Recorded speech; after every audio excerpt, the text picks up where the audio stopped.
quand j'étais petit, je vivais dans une ferme et donc il y avait des box avec des chevaux, il fallait nettoyer les box. Bon. Ouais. Et l'activité physique, on n'en a pas parlé, mais c'est super pour l'idéation. La course à pied, la marche à pied, la douche trop longue qui te coûte une fortune quand tu vois la facture d'eau arriver. Mais il y a un truc du corps qui est relâché parce qu'il fait autre chose, la vaisselle ou des trucs comme ça, qui permettent quand même ça.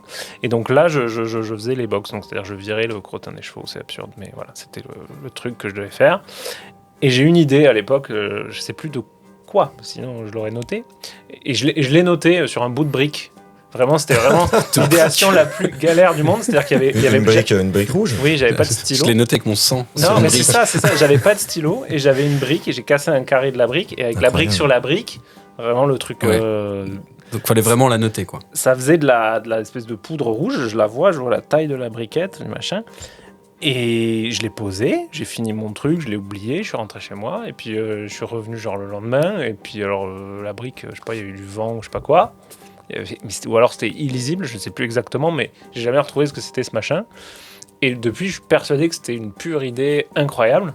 Alors que je pense que les idées que j'avais, elles étaient un peu pétées, mais... Le chef-d'œuvre perdu. Elle reviendra. Tu vas te prendre une brique en sortant du studio, là, ça va tomber. Elle reviendra.